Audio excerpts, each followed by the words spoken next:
why they even have it. They were saying they were going to postpone it. They should have postponed it. D, you alright over there? Yeah, they probably couldn't guarantee the weather's you going don't to get like my better side anyway. angle. I was just trying to figure out what you was doing then, though. You don't like my side angle. It's all good. I got that cameo shot because I'm over here doing something. I'm not doing anything. I'm just trying to figure out how to get the lighting right in the warehouse. Notice what you said. The lighting right in the warehouse. Listen. Okay, look. The people are nice over here at the warehouse. Okay, they feed me 3 hots. What is this, the Helsinki syndrome? You got 3 hots in a cot? You got 3 hots in a cot, so it's okay? I don't have a cot. It's I'm in a chair. It's the Helsinki syndrome. He's I'm in a chair, okay? Identify with his captors. That's funny. That's great. Well, what's going on, man? Sochi water's going on. That's what's going on. Sochi water. That and the doors in Sochi, because getting locked in the bathroom. I got this question. Yeah. Who's getting locked in the bathroom? The bobsledder for the second time had to break out of his bathroom because the door it happened twice? Yes. Dude, what's going on over there, man? Bob can't get his eyes right. It happened. I think the second time was yesterday or Sunday or something. I didn't know it was the same dude. I think it's the same dude. Dude. It was. See, here's the thing. They told Bob Costas when he got to the hotel, don't wash your face in the tap water. But nobody. No, I'm serious. They told him that, but nobody told him not to rinse out his contact lenses in that tap water. So that's why his eyes is looking like. My cup. But wait, if they tell you not to wash your face in the tap water, wouldn't it stand the reason that you don't wash anything else in the tap water? I was just joking about the contact lenses myself, but I don't think you saw that dude's eyes. That's probably what happened, Prev. It's probably exactly what probably happened. They told his butt to sit down for a little bit. So what do they? What do they do? What do the people of Sochi do? What do they bathe? They bathe in that green sign. How you know they bathe? See. Edit. Oh God, edit. Hey, Deon. We aren't even 5 minutes in, Prev, and you are already. Yo. Hey, Deon, it's a seaside town. They just go on over to the beach. That's hard. That's like with the joke with Jamie Foxx where he says, "You need to take the bath." No, you need to not take a bath. What is that smell? What is that smell? What is that smell? It's bad though, man. Like, what do they do though? I mean, don't they drink water out there? Don't they live? Don't they vodka, bro? Right. They showed the Canadians got a beer machine out there. You can show your passport, Canadian passport, and get a free beer. Yeah, that's it's like a machine. It's like click. That's funny. Hey man, cheers. Cheers. They just take their Winter Olympics very seriously. Okay, so basically, anything very seriously. Winter anything. Well, before we're gonna talk Winter Olympics. Before you even have the Olympics, you got to go over there and see if everything is okay, if it's safe to have. Who's they? Whomever went over there and whomever said that it was is all for sale. Let me tell you, I bought an IOC representative for some used tires last week. Oh man! They're calling for another inch. But I haven't really been following the Olympics, to be honest with you. What's been going on? I mean, anything? I know Bodie Miller lost again, and Sean White lost again. Sean White lost, and here's the thing about the Alpine, man. It was like basically about 0.8 of a second was the difference between that dude being on the podium in 8th place. Yeah, that's how thin the margin it was that tight this year. Okay. Yes, they were like when they were like it's really 1/10 of a second. It really was like it was ridiculous, and he finished 8th, and everybody was like, "Oh, he made a mistake here. He did here." And dude was like, "Nah, man, I didn't." I mean, he got caught in the air. That's right. Didn't he say something about a cloud or something and the sun hit him? Well, he said he couldn't really see all that good. I couldn't really see the cloud. Because he had cataract. No, he was supposed to get cataract surgery last summer, and he didn't do it. But shouldn't you be watching the snow? Why are you looking at the clouds? There's a cataracts. You're skiing. Cataracts. That's like saying I'm swimming and the sun hit me and I swam. You're supposed to be watching the water, right? I'm okay. Well, I'm sorry. I mean, maybe I don't know. I don't know. I mean, Pete, what it really came down to it was he had one minor skid, and when he took that late jump, that second jump, he had a little twist in his angle, and it really wasn't all that much, and it really wound up being, like I said, about 0.8 of a second. So, to summarize, he got beat. Yeah, I mean, but everybody's acting like it was this big disaster. Like, I mean, Jay, you know what I'm saying? Jay, he got beat. Yeah, okay. Yeah, and I don't know why people are tripping because they're like, America's we got like 7 gold medals or 7 medals. Look, and let's face it, people. The Winter Olympics, not our strong suit. That's not what we do. I mean, not what our country's made for. We are a Summer Olympic team. Country, that's where the money is. That's where we get it. Did y'all get a chance to see the 30 for 30? The mockery, man. The mockery with Frank Kelly and that was hilarious. No, I didn't. Oh, wait a minute. You talking? Yes, and I almost cracked a rib. Dude. I think which 30 for 30? Hold on, which 30 for 30? Come on. It was a mockumentary of a 30 for 30. I loaded it up on the site. The Frank Kelly. Oh yeah, no. Pandemonium's been going on, man. I haven't got. I almost lost all bowel function. I told y'all. They said that, man. He said we could just confirm that Richard Sherman will now be the next president of the United States. I was like, this is awesome. When he did Adam Schefter, I died when I saw those teeth at the end.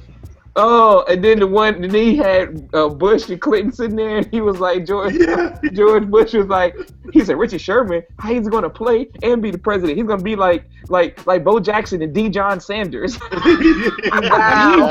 Deon Sanders. Yep. He was like, he's a two-sporter guy. He's a two-sporter. Oh, man. I watched it that night, actually, man, and I almost lost all bowel function. He took it to another level with that one, man. That's his best work. I'm sorry. That's his best work. He got John. He does Kuiper. That's the funniest thing. He got Chris Berman. He killed Chris When he did Chris Berman, that's when I almost lost. He was just like, okay. I love it. I love when he did Jaws. He will be the greatest quarterback of all time. I watched 27 hours of film this morning. He said 72 hours. He said I watched 72 hours of film in the last 25 hours. Why you have Bill Belichick and then he I told you he had the cut off sleeves, man. He had Belichick with cut off sleeves with the tight shorts on, man. And then we forgot about Harbaugh. Where he didn't even do Harbaugh. He didn't even say that. He just was kicking stuff. Yes. He was just kicking stuff. That was funny. Oh, dude, man. That was his best work. Honestly. Oh. Well, I was about to say he got Mel Kiper too, but I was getting that was my favorite one. Kiper was my favorite one. He was like Todd. Todd McShay was like, this dude. But see, that was actually a play off of another one he's done where he did Todd. They counted. He said like 15 times. Cornerback out of Stanford, all pro, all conference, master degree. Why did he have to show those teeth with Adam Schefter? Because that's what Adam Schefter do all the time. I've never seen Schefter. Yeah, he do it all the time. Oh my God. Schefter will say something, and he'll say something that's real obvious, and then show his teeth like it was something different. And you know what I'm saying? Like Richard Sherman just made the best play of the game against Richard Crabtree. They smile at the camera. I'm like, yeah, we saw that too, dude. Like, what the hell are you talking about? He been doing that since NFL Network, man. People forget that he came from NFL Network. That boy did it, boy. He did it. Yeah, man. Well, speaking of Mel Kiper, man, talk about your boy coming out. Said it won't affect his draft status. Michael Sam. What y'all feel about that, man? Because I didn't see some stuff all over the board, but it seemed like everybody kind of going, well, it's gonna be okay, and he'll be. I'm like, don't get me the line. we gonna like talk about his draft status, or we gonna talk about that situation? We can talk about all of it. Let's cover all of that. Deon. Hey, I got a question for the panel. Actually, this goes to Deon first. Who is harder, Jonathan Martin or Michael Sam? That's funny. Mike Sam. Tell you that right now, Sam. Please elaborate how Michael Sam is a more respected football player than Jonathan Martin. Please elaborate on that from an NFL locker room perspective. Because he hadn't demonstrated otherwise yet. Right, and Jonathan Martin was afraid to be who he was. Michael Sam is not afraid to be who he is. Right. And Jonathan Martin should have dealt with his situation way differently. You know, and I got no respect for Martin. I'm sorry. He can kick rocks.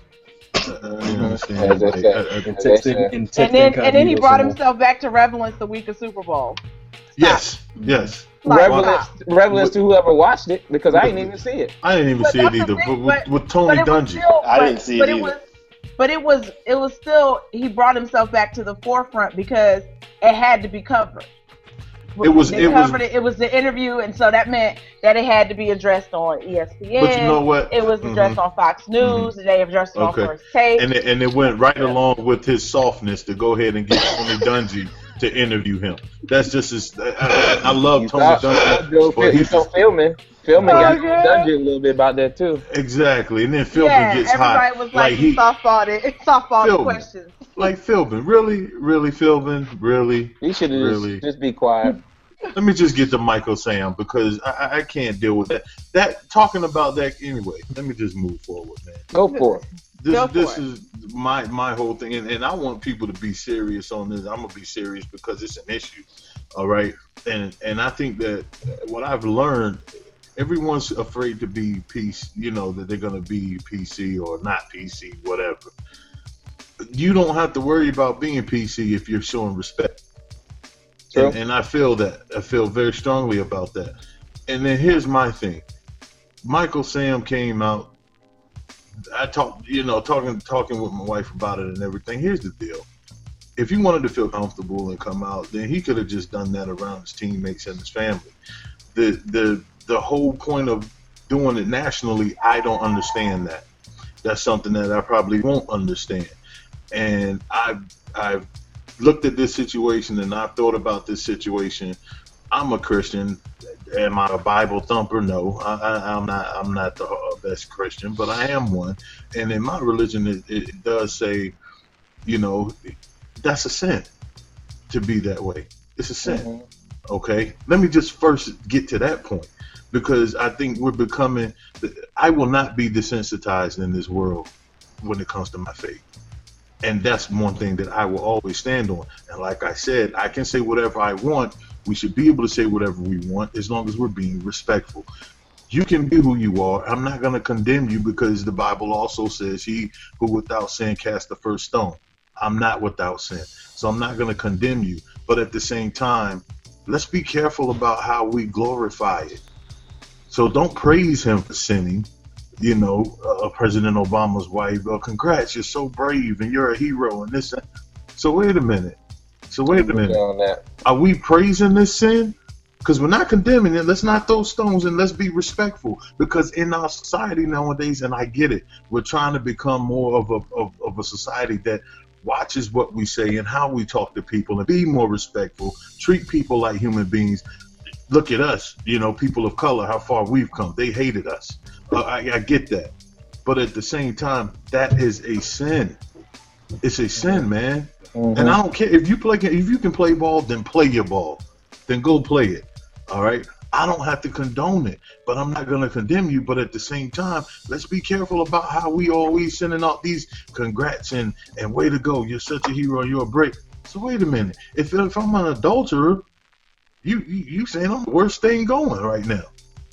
Mm-hmm. Don't praise that sinful life. That's the thing to me. That's what gets me, and that's all I have to say about it. I think the thing about what you say, Deon, about praising it, I think what it is the sensationalism of society still struggling with accepting, lesbian, and gays in the community as a normal, thing. And I think that's the reason why what you just stated is because of the fact that you have a lot of people that follow a certain faith that says that there's a sin. And like I said, I follow the faith of, but don't judge. So I'm with you on that. I don't necessarily like the fact that we glorify people and saying they're heroes and things of that nature. I do respect the fact of him coming out, and I do respect the fact that him. I mean, he is being brave about that. I mean, I think that's a fact that he is, because we know there are other there are other players that are gay. Now, the point that you make that's interesting is you're right. He could have waited to a certain point and told the people that will be around him the most what the situation is. But at the same time, would that have gotten out through the whole channel of the draft and the general manager and all that? And I think that's part of the process as well, probably why he did come out, because he probably felt like it wasn't going to be under wraps at one point. And would we rather hear it by hearsay and it be another blown up ESPN, we found out, or let me get in front of this and just say, look, this is who I am, and take it for what it is, and then I'm gonna go out here and hit the combines and see what y'all do with it. I mean, so I think, so I'm with you. Yeah. Well, my understanding is that's where it came from. Like, I read the article and whatnot, and then I actually listened to the whole interview that he did, and his people, his handlers, agent, whoever the case may be, when he was, I guess, in New York for the Super Bowl or whatever, there were stories going around, there were questions, there was issues, and there was a concern. It had been brought to, I guess, his people's attention that the story was going to break. Somebody was going to break the story. And so he said in his interview, he was like, if it was going to be told, I wanted to tell my own story.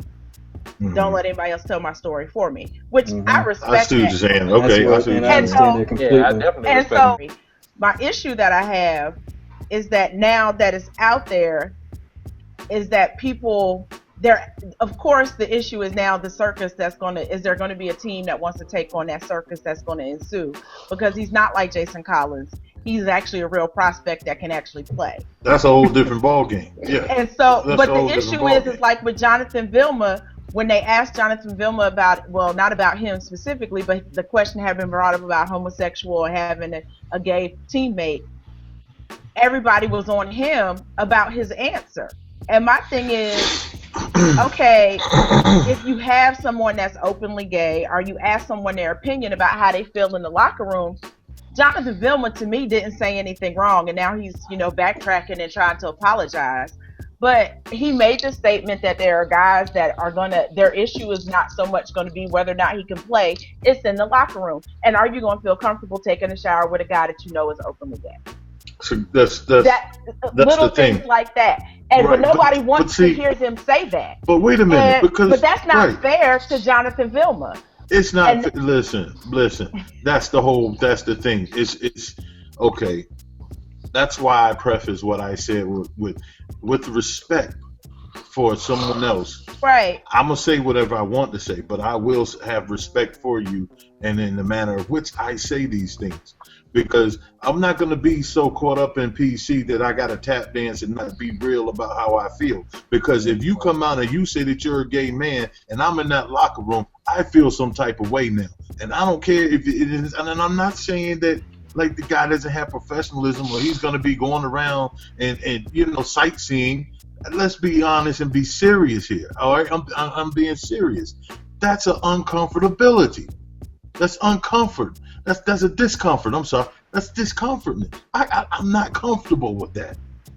It's not fair to the other individuals that are involved in the situation, because since he has come out, whatever team decides to sign him, you now have 51 other dudes that, whether they ask for it or not, have been thrust into this situation. And it's going to constantly be a question of, how do you feel about having a gay teammate? 51. I'll probably say about 46. You got to reduce the number of guys who are also gay that are on the team. I was about to say about 46 maybe. Hey, I mean, but no, I've had it. I mean, But those guys, I'm gonna say 51 question. Because those guys haven't come out the closet. What do you say, Prev? So, Pearl, what'd you say, Prev? Okay. Since you said who hasn't come out the closet, I mean that's a different dynamic, and we're gonna get. Yeah, how do we define? What are we defining as out the closet? Just because we don't know, because the media hasn't gotten on it. How do we know how many people in a given locker room know or don't know who is and who isn't gay? Look, some names came to mind. I can't really remember them, but they're two players. And based on their stories, like who was that tackle? The one that got Munoz, I think. No. The one that was for San Francisco, came from Stanford, and he's going on trial right now for beating up his boyfriend. He's out of the league now, but he's on trial for beating up his boyfriend, the Chinese. What was his name? Now, I can't remember who that was. Right, Kwame something. His name is Kwame something. He's an offensive tackle for the 49ers and for the Raiders. Now, his story, the general public apparently didn't know he was gay. It wasn't news. He didn't come out the closet as we are taught to define it. Right. However, much like Sam, apparently most of his teammates at Stanford knew he was gay. He never hid it. He never said he was or wasn't. But apparently these guys put two and two together. And Missouri. Yes, no, I'm talking about a guy, an offensive tackle back at Stanford. Okay. Yeah, he's the first name that comes to mind. Okay. Now, there was talking, his story when he got in trouble for beating up that guy in the restaurant. Some brief stories were flashing that a number of his teammates in San Francisco knew he was gay. Now, how come that wasn't brought to our attention? Well, what was really the need to bring it to our attention? Going back to the guy taking ownership of his story. What's the name of that safety that used to play with the Jets? He was kind of flamboyant. Always modeling, trying to show off his boobs or whatever. You know what I'm talking about. Yeah, he was more interested in being. Yeah, he was more interested in being a socialite than being a safety. And I got nothing. That whole thing where his his whole thing was his personal assistant.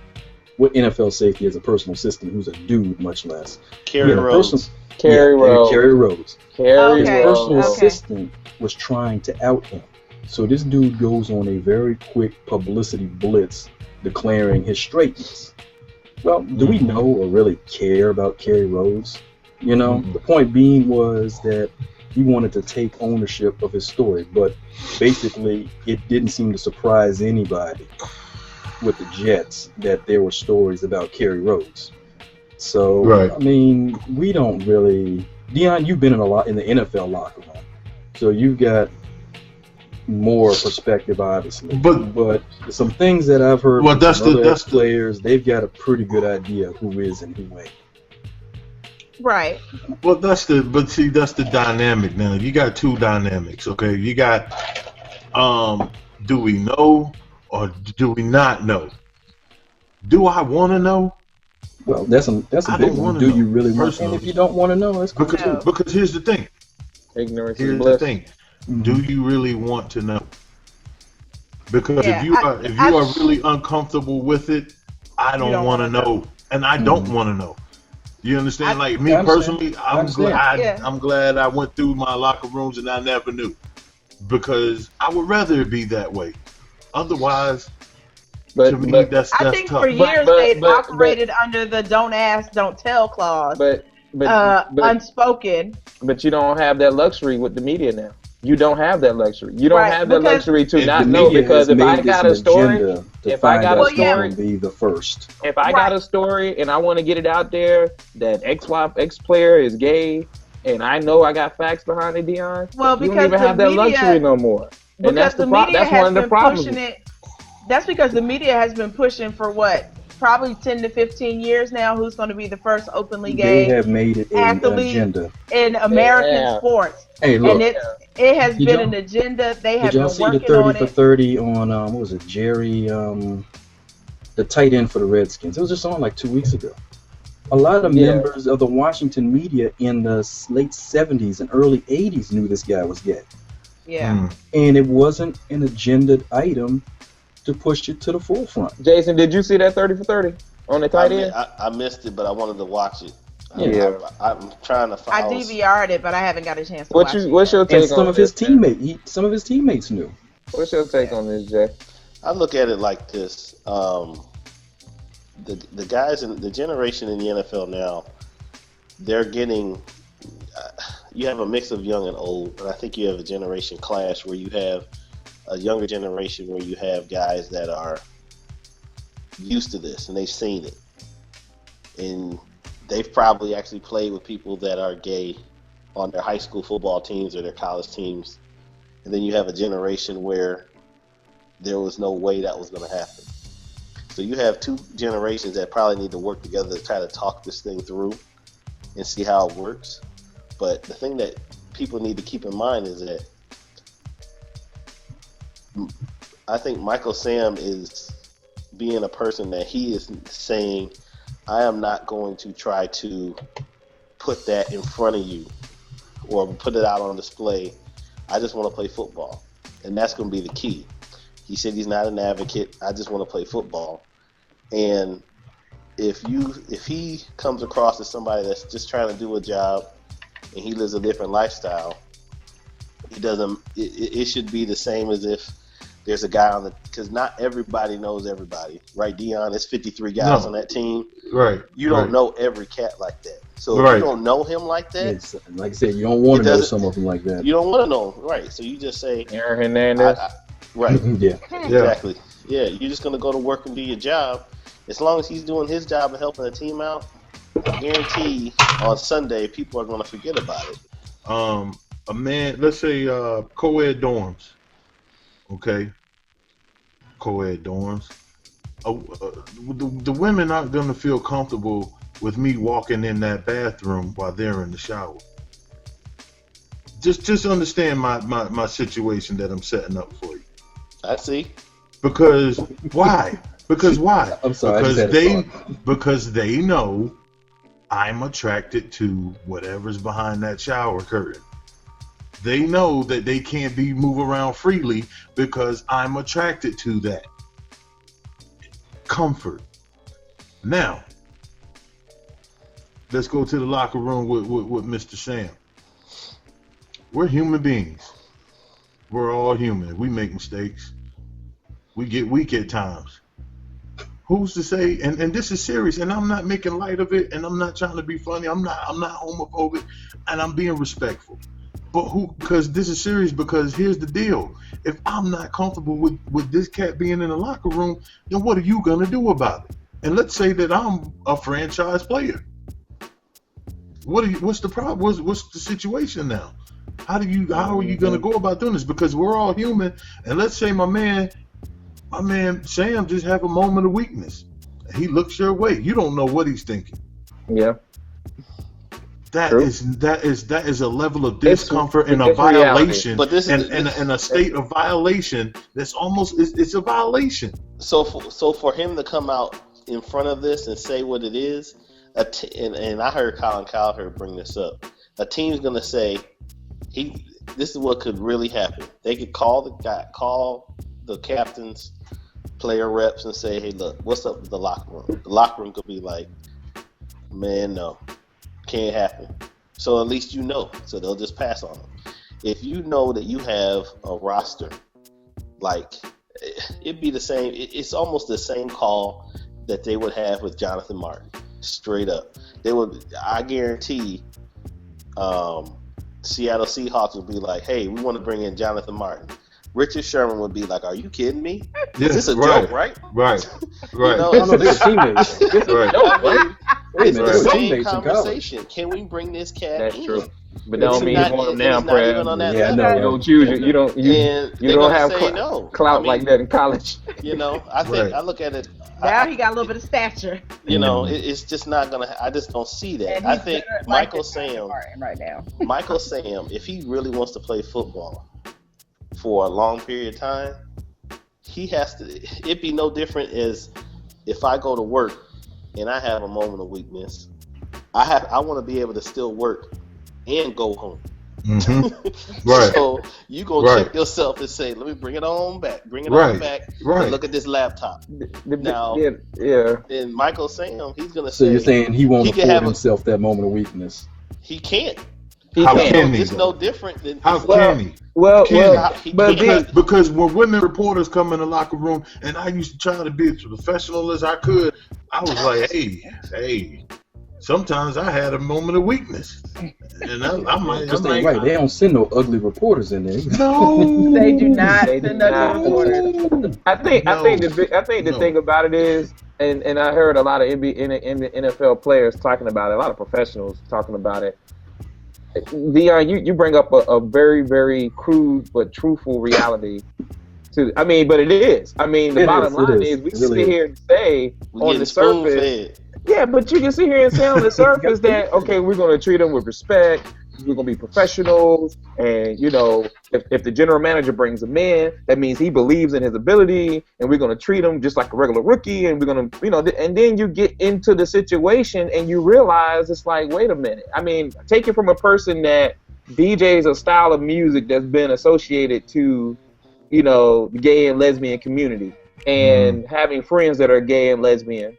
Mm-hmm. There's still a fight to show that even the style of music and the culture and everything, they're still fighting to get that blend. And it's not because people are not allowing it. It's because you still have a majority of people that, like you said, the reality is they're just not comfortable with it. Right. They're just not. So now you take it to the next level of an actual locker room. When you go to the club, you can walk in and walk out. Closed. A person's locker room, that's their job. You gotta go to work. Fully clothed. Go to work. Right. Yes. Yeah. You gotta go to work. And like you said, fully clothed, and it's just a moment. It's a moment in time. You gotta do this for 6-7 months of your job. How can you fully relax and do your job? Yeah. Well, today they were talking about it on First Take, and they were saying there were three GMs who, anonymously said that they didn't think he was going to get drafted. They thought he would go undrafted because he'd come out. I think we all can agree, though, that the next, I guess you could say, a few months of where, this whole thing going combines and draft, and where if he actually get picked, I think we all are curious to see how it's going to play out, because everybody, like I said, words are words. I want to see when this thing really hits the fan. I want to say this too. I want to see when it hits the fan. I want to see when really cats are going to really start. Man, draft day.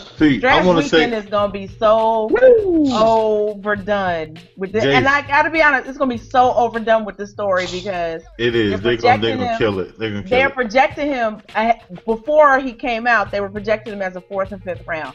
God forbid he slips from the 5th round. That is all we are going to hear. And leading up to the 4th and 5th round, that's all we're going to hear. But once we get to the 4th and 5th round, if he slips past the 5th round, ever a time to watch the draft on Saturday. Man, gonna be on stand watch. Time to watch the draft on Saturday. Yeah. We might all be watching it this year. But you know what? I gotta be honest. For me, that's my reason not to watch. Because by the time they get to that, because for the combine, it's gonna be the story. For his workout day in March, that's going to be the story at Mizzou. And then we're going to get to the draft. I'm going to be tired. I'm going to be tired of the story. I'm already tired. I'm going to be completely over it. I couldn't keep up with all y'all text messages. I was on the plane, man. What's up with this whole Cleveland Brown hiring, Jay? Cleveland loving it? They fired some more folks. They're just firing people on the regular. Basically what happened was... I didn't know there was anybody left to be fired. Old men. No country for old men. This is what happened, man.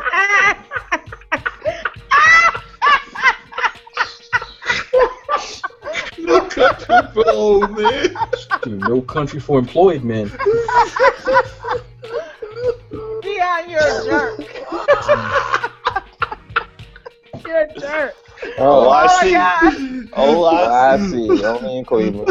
I'm sorry, Jay. I'm sorry. It's all good, man. It's all good, man. No country for old man. Hey, that's funny, because I'm joking you, but we don't have our own situation handled.